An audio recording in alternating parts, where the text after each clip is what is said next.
लेकिन एक वक्त था जब टाइम बहुत खराब चल रहा था। नहीं, टाइम तो कभी खराब नहीं चल रहा था बॉस। टाइम अगर खराब चल रहा होता तो ये आज यहाँ बैठे नहीं होते। टाइम तो कि जो आदमी चल सकता है, जो आदमी बोल सकता है, जो आदमी खड़ा हो सकता है, सोच सकता है, उसका टाइम अच्छा ही है। जब आप तिहाड़ जेल में थे तब अपने आप को यही कह के सौरभ बचा के भैया, रखते थे। टाइम तो उसको खराब बोलते हैं। अगर आप टाटा अस्पताल में चलिए, टाइम खराब उसको बोलते हैं कि एक मोटरसाइकिल निकल गई, दोनों पैर टूट गए।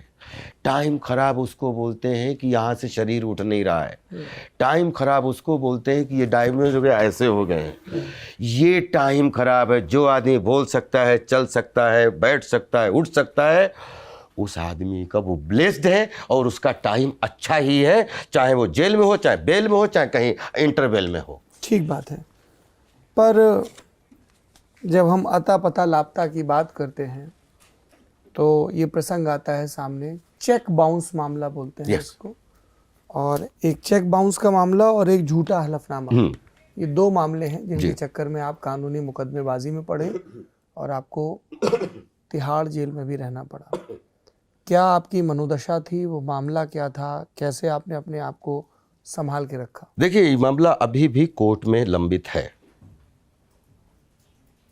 इसके बारे में जब मैंने 20 साल में हमारी कोई हमें आशीर्वाद दे रहा हो तो उसको लेके हम हवा में भागे नहीं, और कोई हमें बदनाम कर रहा हो, गाली दे रहा हो, तो हम उससे कभी जो है विचलन नहीं हुई। अगर ताली देख के मचलन नहीं हुई तो कभी भी बुराई देख के विचलन नहीं हुई। आपने अगर सीरियसली इस पे पूछ लिया है और लल्लन टॉप की ऑडियंस के सामने एक क्वेश्चन, तो हम क्वेश्चन का आंसर, मैं धन्यवाद देता हूं कोर्ट को आज भी, कि अगर कोर्ट ना होता तो सामने वाले तो फांसी लगवा देते। कोर्ट ने बचाया है मुझे, क्योंकि कोर्ट में कोई भी आदमी एक्टिंग नहीं कर सकता। हाँ, कभी कभी ये होता है कि किसी के पास 50 पेज होते हैं प्रूफ के सबूत के रूप में, और किसी के पास मेरी जंग का डायलॉग होता है कि जज साहब, जिनके पास सबूत नहीं होते वो क्या निर्दोष नहीं होते। ये जो चीज़ें हैं, मैं ये सिर्फ बताना चाहता हूँ कि जो तस्वीर है वो बहुत अलग है। मैं धन्यवाद देता हूँ अगेन कि हमारी कोर्ट ने बात को बहुत कुछ समझा, और मैं कोर्ट की हर आज्ञा का पालन करने वाला इंसान। Establish context for our viewers, businessman Madhav Gopal Agarwal, उनसे 5 करोड़ रुपए लिए गए फिल्म बनाने के लिए। ठीक, लिए नहीं गए, उन्होंने इन्वेस्ट किए फाइनेंसर के तौर पे। वो फाइनेंसर के तौर पे उनको अपने पोते को हीरो बनाना था। उनका पोता बड़ा हो रहा, उनके गुरु, उनके गुरु। आप डायरेक्टर थे फिल्म के? मैं अता पता लापता का डायरेक्टर तो कभी नहीं था जी। फिर मैं डायरेक्टर ना हूँ और ना डायरेक्टर रहूँगा। मैं एक्टर हूँ। कभी कभार 100 मैच खेलने होते हैं तो 95 मैच आदमी खेलता है। 95, अगर आप क्रिकेटर हो तो आप क्रिकेट खेलते हो, और 5 मैच कभी कभार आप फुटबॉल खेल लेते हो। तो हमारे लिए ये जो है क्रिएटिव एक एक्सपेरिमेंट था कि 70 mm पे एक म्यूज़िकल क्योस, वो न्यूयॉर्क में चलता है, ब्रॉडवे को कैसे 70 mm पे अपन क्रिएट करें, उसकी कोशिश चल रही थी। उसमें 200 अभिनेताओं ने और 2500 पब्लिक ने काम किया था। आई थिंक अता पता लापता लोगों के लिए क्या वो है कि राजपाल ने क्या अता पता लापता बनाई, लेकिन राजपाल यादव ने अगर अता पता लापता नहीं बनाई होती तो हमारा ज़िंदगी में हम ऊपर चले जाते, हम एक दुनिया नहीं समझ पाते। हमें लगता है जीवन में, जब बोलते हैं कि सौरभ जी का पता बताइए, तो बोले यार सौरभ जी का पता नहीं पता है, तो बोले अता पता बताइए। तो अता पता पूछ के जब पता मिलता है ना, तो वो ज़िंदगी, मुझे लगता है कि अता पता लापता मेरे जीवन का अता पता लापता पता मिला है मुझे। क्या क्या नुकसान उठाना पड़ा है पिछले 10 साल में, लेकिन आप बहुत कुछ छीनने की कोशिश कर सकते हो, लेकिन जिस हंसी को भगवान ने बनाया उसको कौन छीन सकता है। तिहाड़ में कैसी हालत है अंदर, और बहुत मुश्किल रहा होगा? देखिए साहब, ऐसा है। कौन सी सेल में थे आप? कौन से jail? 7 number jail? 7 7 number jail. नहीं, लेकिन मैं मतलब हर कंडीशन में जहाँ पे भी रहने का हमें वो मिला, मैं सबका धन्यवाद देता हूँ कि हमारे साथ किसी ने, चाहे कोर्ट हो चाहे अंदर जेल सबका हो, व्यवहार सबका व्यवहार था? ठीक, बाहर जैसे सबका व्यवहार ठीक, वैसे अंदर सब अपने अपने डिसिप्लिन में थे।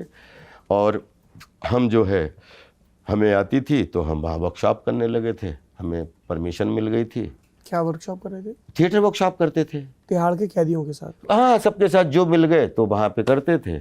और आई गॉट वेरी गुड चरित्र प्रमाण पत्र। मुझे अच्छा लगा कि जब उस समय वो सुपरिटेंडेंट साहब थे तो उन्होंने एक तो वो जितने दिन का था हमारा वो दिया, और उसके साथ एक प्रमाण पत्र और दिया कि बहुत सारे लोग इधर देखे, लेकिन मुझे आपसे सीखने, मतलब इंस्पिरेशन मिला कि जीवन कितना पॉजिटिविटी से जीना चाहिए। वो मुझे अच्छा लगा कि सब लोग, जो उतने लोग थे तो सब ने वो टाइम जो था वो बेस्ट। इसमें हमारा एक मतलब छोटे भाई जैसा है कुलदीप। फैसला करने के लिए बात करने गया तो वो वो रिपोर्टें करवा रहा है कि धमकिया रहे हैं। तो मतलब राजपाल यादव के मैं अभिनेता तो था, ये तो मुझे पता था पहले बचपन से, लेकिन और कितना मैं हूँ वो मुझे नॉलेज नहीं थी कि मैं अब अभिनय करने के बाद में ये भी सब काम करूँगा कि किसी को। तो बहुत सारे ऐसे आरोप लगे जो शायद आरोप क्योंकि हमारे पिताजी 75 साल के हैं, शायद जिस एरिया में रहते हैं उनके नाम आज तक एक सिंगल रिपोर्ट नहीं है। एक सिंगल रिपोर्ट, अगर आदमी स्वभाव कभी किसी के चेंज नहीं होता।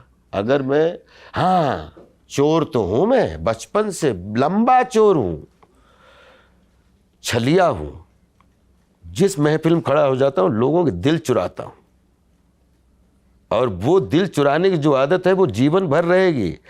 लेकिन इन हाथों से अगर इस शरीर को 5 करोड़ रुपया कमजोर कर दें जी, तो आई थिंक ये राजपाल को भी अंदर से खुद इच्छा होती है कि मैं इस चीज़ को सामने करूं।